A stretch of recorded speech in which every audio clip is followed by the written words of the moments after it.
Most of you may recognize this video that was previously on my channel, but unfortunately I lost due to, YouTube just being YouTube. Anyways, I decided I would go through and redo this video with the same script. So, for those of you that have seen it, that remember watching it, there will be different overlays. So, same script, enjoy.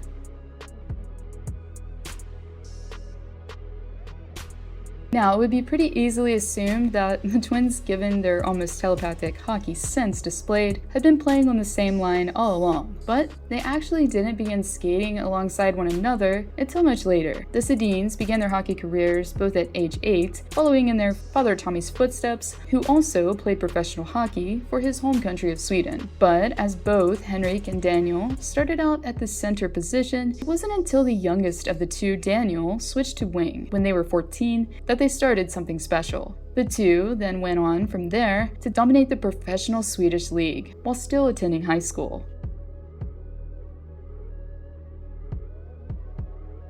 As you probably know, the twins were both selected by the same team, the Vancouver Canucks, in the 1999 NHL entry draft. But what you may not know is, they went into the draft expecting to be split up. Drafting two players of the Sedin's caliber almost seemed to be an impossible feat going in, even though they both expressed a desire to play alongside one another. Their manager presented them with a couple options: for them to play junior hockey in North America, or wait a couple years after being drafted by their new clubs in order to become UFAs. But as we all know, Canucks GM at the time, Berger, had an idea of his own. Berger already had the third pick in his pocket and worked some magic to obtain the second, and as the fairy tale ending would have it, drafted the Swedish pair together that would never be broken up.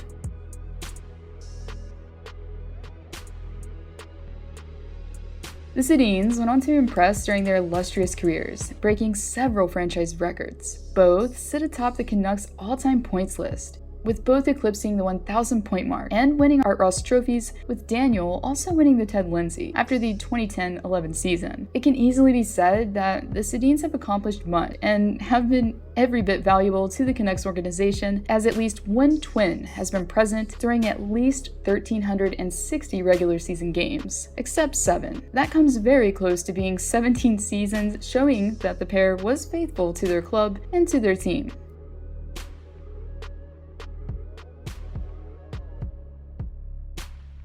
Outside of hockey, the Sedins are fans themselves, as they are die-hard harness racing fans, and it was actually a fellow Swede, Peter Forsberg, that got them interested in the sport, long before they donned the Canucks colors. Forsberg helped to spark the brothers' interest in the sport while they were still playing junior hockey in Sweden. From there, the twins became involved themselves, purchasing a horse of their own, Nahar, who won the 2013. Winning was a dream come true. So different because in a horse race, you can't do anything about the outcome. You watch and you're nervous the whole day. On the ice, you can do something to influence the results. When you're watching a race, it is such an incredible feeling leading up to the race and watching them. It's nerve-wracking, says Daneil.